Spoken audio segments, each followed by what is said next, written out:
सांगली मिरज कुपवाड महानगरपालिकेकडून आज स्वातंत्र्य दिनाच्या पूर्व दिवशी सांगलीतून आपल्या वाहनांची तिरंगा वाहन रॅली काढण्यात आली। मनपा आयुक्त शुभम गुप्ता यांच्या हस्ते आणि उपायुक्त वैभव साबळे यांच्या उपस्थितीत निशाण दाखवत तिरंगा वाहन रॅलीला सुरुवात करण्यात आली। या तिरंगा वाहन रॅलीमध्ये महापालिकेकडे असणाऱ्या सर्व प्रकारच्या वाहनांना सहभागी करण्यात आले होते।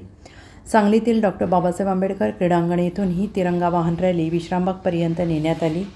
त्यावेळी सहाय्यक आयुक्त विद्या घुगे, अनीस मुल्ला, सचिन सागावकर, आरोग्य अधिकारी डॉक्टर रवींद्र ताटे, अग्निशमन अधिकारी सुनील माळी, उद्यान अधीक्षक वैभव वाघमारे, कार्यशाळा विभाग प्रमुख तेजस शहा, विनायक जाधव, वरिष्ठ स्वच्छता निरीक्षक युनुस बारागीर, अनिल पाटील, याकूब मद्रासी यांच्यासह मनपा अधिकारी कर्मचारी उपस्थित होते।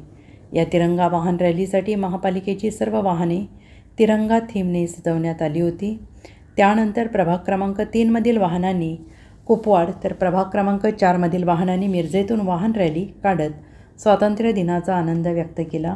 तसेच आज संध्याकाळी बालगंधर्व नाट्यगृह मिरज येथे तिरंगा सांस्कृतिक महोत्सव होत आहे आणि यासाठी सर्वांनी उपस्थित राहावं असं आवाहन आयुक्त शुभम गुप्ता यांनी केलं आहे।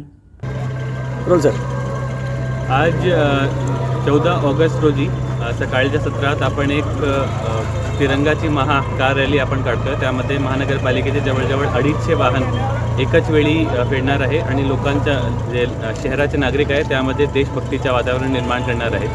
त्याबरोबर संध्याकाळी 4 वाजता बालगंधर्व नाट्यगृह मिरज येथे आपण एक सांस्कृतिक कार्यक्रमाचे आयोजन करतो आहे। त्यासोबत तिकडे एक मेळा पण असणार आहे आणि जे आपले स्वातंत्र्य सैनिक आहेत आजी आणि माजी त्याचा सत्कारसुद्धा तिकडे ठेवण्यात आलेला आहे। आपण सगळं सांगलीकरांना निवेदन आहे की तिकडे मोठी संख्येने यावा आणि सांस्कृतिक आणि देशभक्तीचे कार्यक्रमाचा लाभ घ्यावा। जय हिंद, जय महाराष्ट्र।